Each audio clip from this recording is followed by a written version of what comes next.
GSMC Podcast Network's family of shows. Available everywhere. Hello, everyone, and welcome back into the GSMC Fantasy Sports Podcast, brought to you, as always, by the GSMC Sports Network. And for our fourth segment of the day, much like we did in the world of college football, we transition to the NFL and talking about the biggest games with the biggest fantasy implications in that league. Now, some of these games have lost a little bit of their excitability factor. For example, the first game that I'm going to talk about is going to be a huge absence for one of those teams. But all four of them still have interesting fantasy implications with huge underlying themes to them.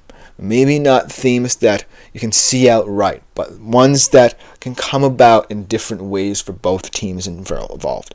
Without further ado, let's talk about them. Starting off with the game that was most affected by certain circumstances. Wrong graphic. Eagles-Cowboys. And as you see on my screen, one of those quarterbacks will be absent in this one, and that's why it makes it such an interesting game to kind of talk about now from a fantasy perspective. Because both of these teams are in a situation where you feel like their situations are headed in drastically different directions. The Eagles right now have a ton of momentum, a ton of confidence. Saquon playing some of the best football of his career. Jalen Hurts being much more efficient and careful with the football. Guys like Devontae Smith stepping up. A.J. Brown still a factor. Dallas Goedert sneakily being one of the most effective tight ends in the league over the past couple of weeks. And on the Cowboys side of things, a very bleak situation. Even without Dak Prescott now. Cooper Rush taking the reins of the offense in Dak Prescott's absence, and also inheriting a squad that could be without CeeDee Lamb for a little bit of time. But the reason there could be silver lining for the Cowboys that I've talked about often, as I talk about both the Cowboys and this game, is because of the Dak and CeeDee injuries. Do the Cowboys now feel like, and I hate saying it in this way, a quote-unquote burden's been lifted off their shoulders? Because there did seem to be a disconnect between Dak and CeeDee and the organization, for that matter, and the rest of the team. And it led to struggles on the field. And so, not saying that Cooper Rush is an ideal situation right now, but he's in a situation where he could be allowed to play more freely. Say CeeDee Lamb also misses a considerable amount of time, albeit with an injury that should be healed. But let's hypothetically put it in that way. Let's say both of these players are out for a certain period of time for the Cowboys.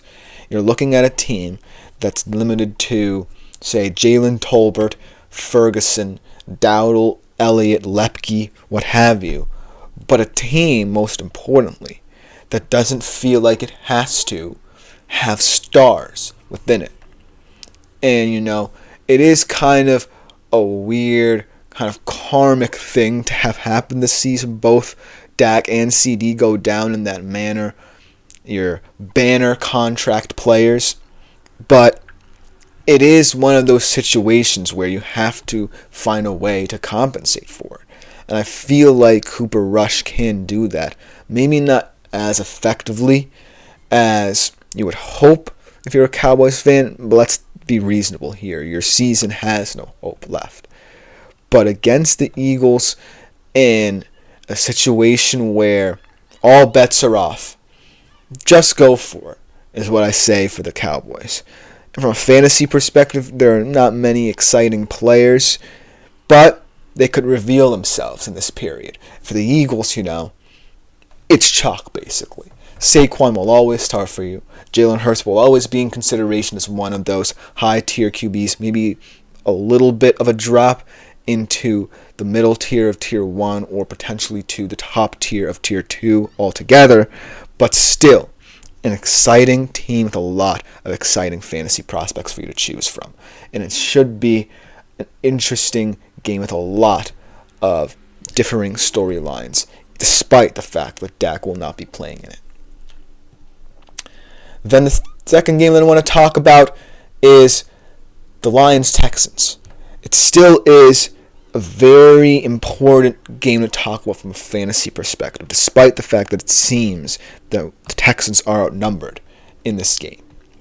And I feel like some more underlying aspects of this game could reveal themselves, such as the Texans' depth or lack thereof at the wide receiver position, but also why the Lions are so hard to pin down when talking about fantasy sports. Because in many ways, and this feels like a weird thing to say, the Lions feel like they're a team that doesn't have defined position. The Splash Bros mentioned Tank Dell for the Texans. I feel like, he is their go-to option when guys like Collins and Diggs go down, but he can't just be the only one, because this Lions secondary has seen everything, has seen better than what the Texans have to offer. And so that's why I feel like it's going to become starkly clear that despite, as Splash Bro suggests, that Lions might be due for a clunker, I don't see it.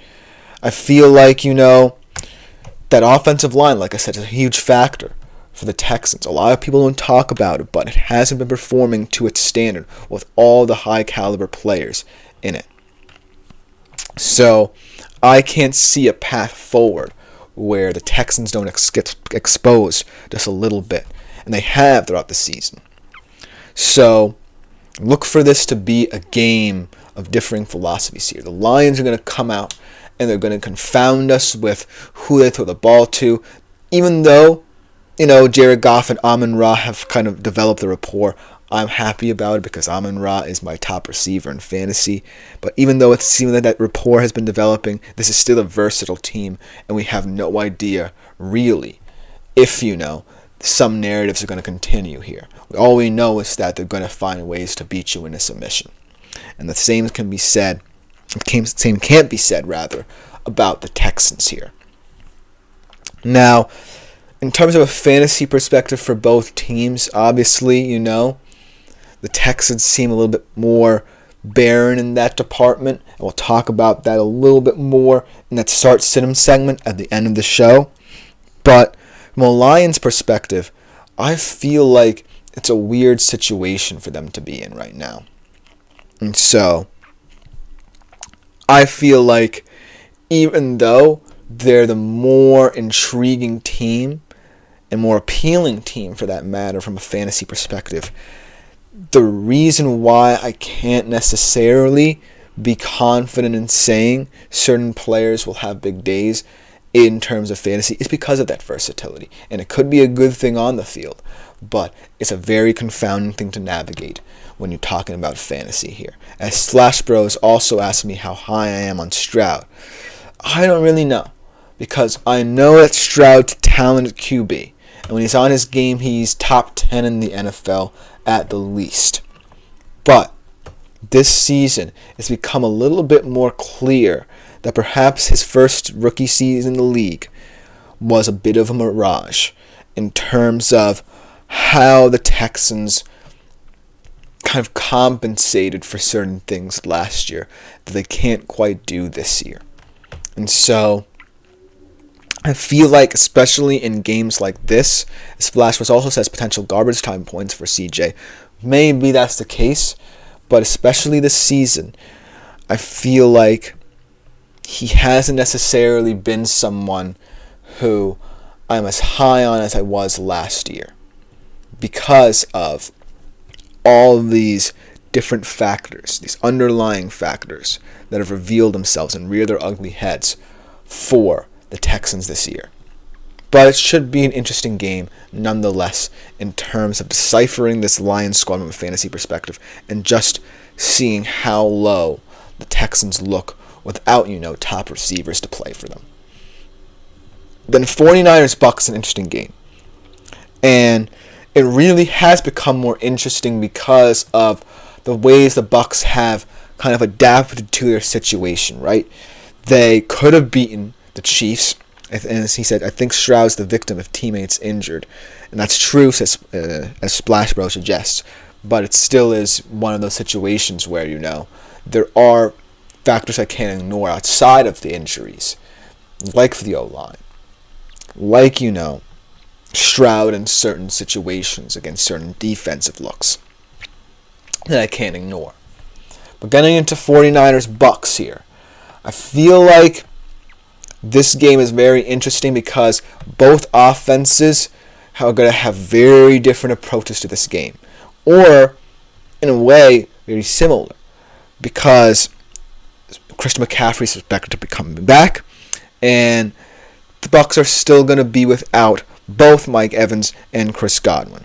Even though Evans is going to come back after the bye.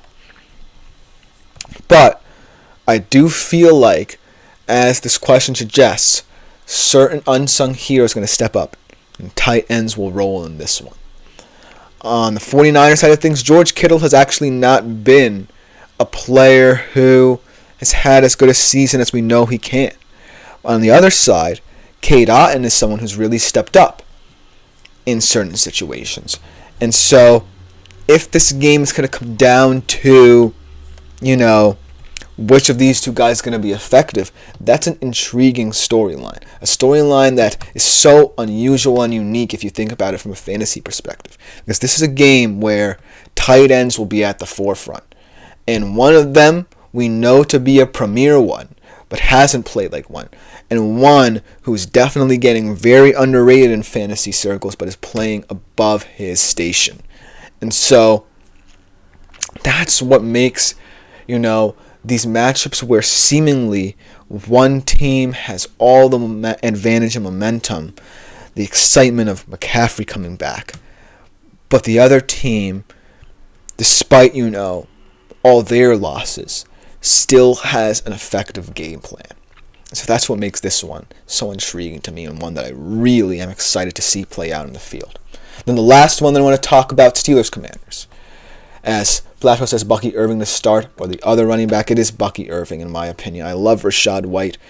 He's proved me wrong in certain situations. He's proved me wrong in his evolution as not just a runner, but a receiving threat as well.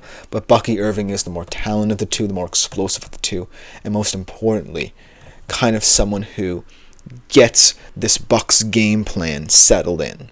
Because without a guy like Bucky Irving, you're not going to move the football through the air as much as you want. But going into Steelers Commanders, this is such a treat. Because both of these teams are surprise teams, like I suggest. And they're both in situations where they feel like they can really be special. And not for nothing, both of these teams aren't necessarily surprises for different reasons. They're surprised because their offenses are elite, their defenses, even though the Steelers have regressed and the Commanders have improved, are in similar situations. And so it's going to be a nice, interesting battle. My big question about these two surprise teams is, which one is, on the offense side of the football, best equipped to overcome the hype surrounding this game? Because that's the only thing I see stopping this from being a classic. The hype getting to one of these teams concerning this game. And the Steelers have been here before. But the Commanders are in a situation where it feels like they're riding so high. They're first in the NFC East. All these NFC East teams outside of the Eagles look like they're collapsing a little bit. So, how are the Commanders, in perhaps their first big test of the season, going to live up to their standards? And so, if that question isn't answered efficiently enough or effectively enough, then who knows what this game looks like. But let me know what you think in the comments about all four of these games. They're going to be very interesting tests for both teams concerned in all four of them.